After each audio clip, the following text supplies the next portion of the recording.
parts because courts have kind of lost the point of trademark. So I think of trademark as fundamentally being about false advertising. So can a consumer get what the consumer expects? You shouldn't buy Energizer batteries that aren't made by the company that stands behind Energizer batteries in general. Yeah. That's really what trademark is for. Unfortunately, courts have expanded trademark law so that suggestions or connections or even sometimes uncertainties can count as confusion. And I think that's a real problem. In terms of,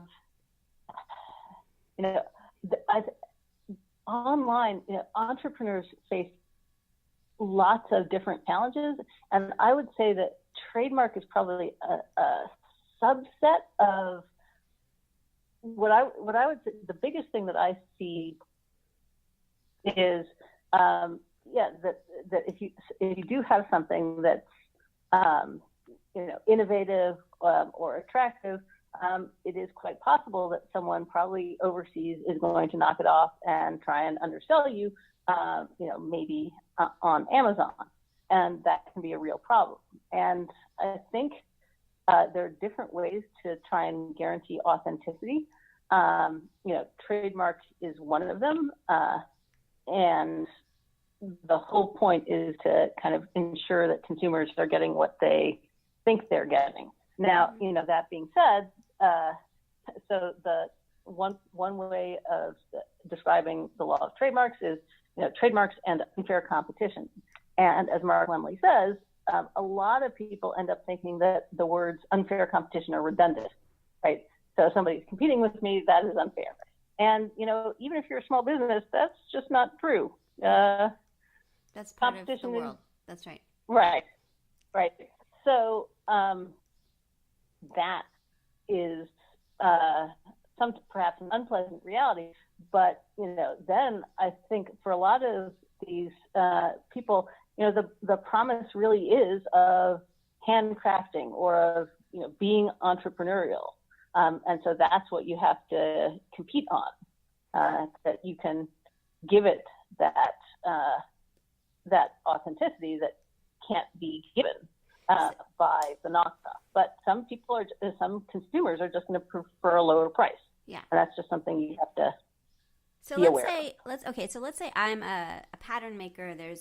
I have a pattern. I have a name. I'm starting to get known.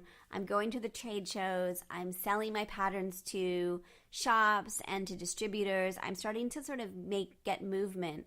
Do you feel like at what point do you feel like they should be registering a federal trademark? Do you think that's important to do, or is it not?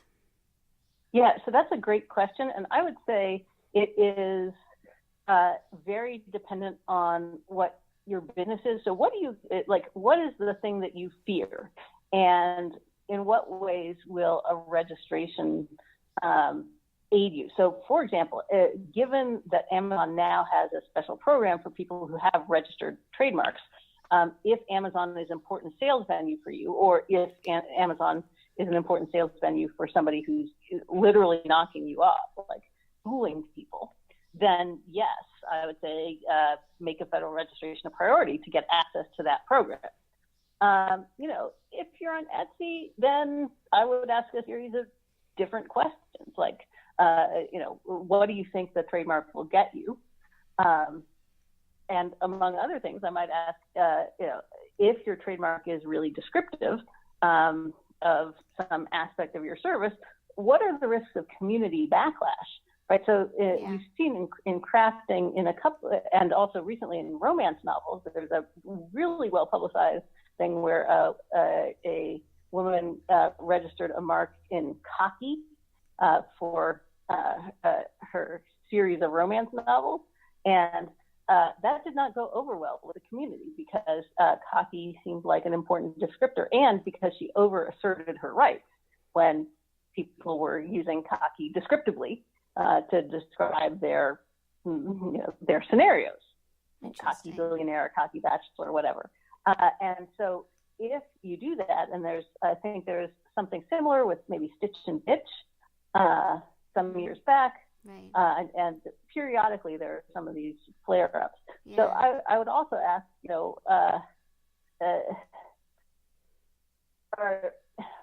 is it so descriptive that you're gonna right. that people are gonna get angry at you if you try and claim rights over it?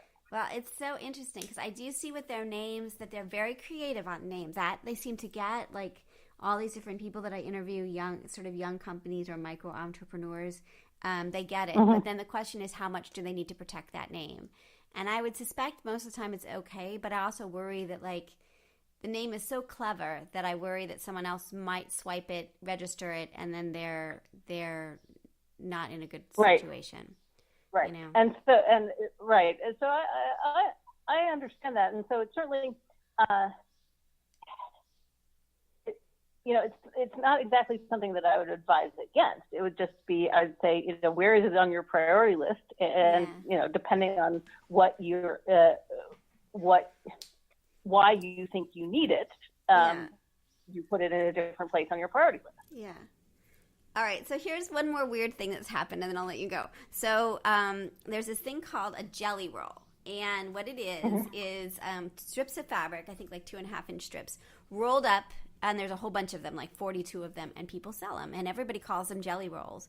But there's this thing out there that, and I haven't looked it up, so I should have probably before we chatted, but I hadn't thought about it, that no one else can call it a jelly roll, even though everybody calls it a jelly roll, because one company claims that they have the name of it. So it seems like it's just an example of something probably turning generic, but it's really interesting because when you're at these trade shows, other companies are like, oh yeah, we can't call it that because there's one company that actually calls it that.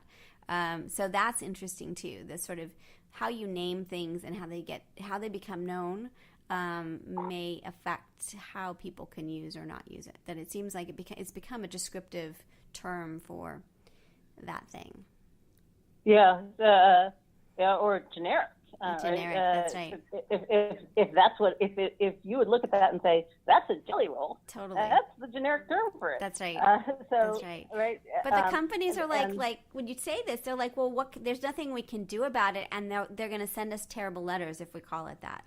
So it's interesting that the industry, they're just afraid, I think.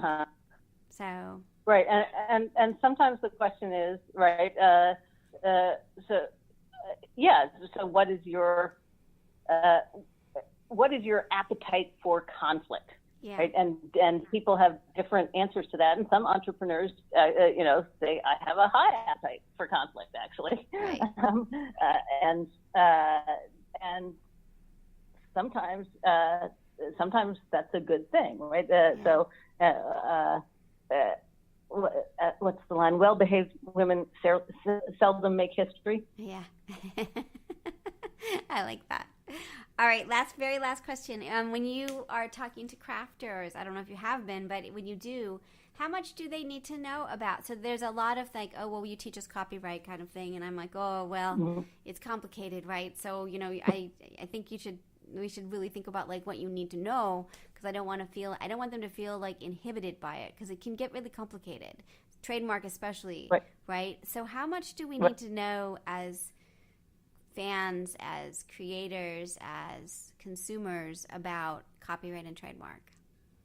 So honestly, I would say that it makes a big difference whether you're doing commercial level stuff or not. So if you're doing non-commercial stuff, I would say don't be a jerk, right? Yeah. Pay for full copies of stuff. Go to the library, support your local library, get them to get stuff that you can't afford, and then fly free, make your stuff. If you're doing commercial level stuff, then I would start to say, okay, you may need a basic business guide, or depending on what you're doing, there are guides on best practices in fair use that the Center for Social Media at American University has put out, which are very helpful. Even if they don't have one about your field directly, they have a lot of examples and you can start to make analogies. So that's the kind of thing that that I would say. And, nothing can really substitute for somebody who actually knows your business. So if you can, right. Get to a lawyer. Get recommendations. Yeah. Right. Yeah. So most of the time it's okay. Like then at certain points it's going to matter, whether that's at a competition or in, an exhibition or competition, a quilt show, or in selling stuff, that you're going to start to then bump up into the economics and the attribution stuff in copyright and trademark. But most of the time, for most of us, it doesn't. We're flying under fair use and implied licenses, and nobody cares. Like there's no copyright police coming to our door to say, "Did you put Mickey Mouse into a quilt?" Right. Yeah. Wow, this is so awesome. Anything else? Any other final thoughts before we end on this stuff? No, just thank you for having me. This is very cool. Well, I hope that people, we started with sort of your thing. I think maybe we can end on that, which is it's all about creativity. And people should, I worry that people get so hung up on tattling on each other or saying, oh, you're not supposed to do that, that they kind of miss the point, which I think really does go back to sort of this human need for creative outpouring or a space to be creative. Yes, absolutely. And, making things is one way to prove that you exist. And I think people need that. Yeah, it's really interesting. Well, Rebecca, as always, you're so clever and so insightful, and you explain things to people in such an accessible way. I really, really thank you for coming and chatting with us. Oh. Well, thank you so much for having me. Awesome. All right, hold on. I'm going to turn off the recording. So this is Elizabeth Townsend-Gard. You've been listening to Just Wanna Quilt, a research podcast coming out of Tulane University Law School. We want to hear from you. Join our army, our quilting army. Go to our Facebook page. Suggest people to be interviewed. Suggest yourself to be interviewed. We are excited to hear from you.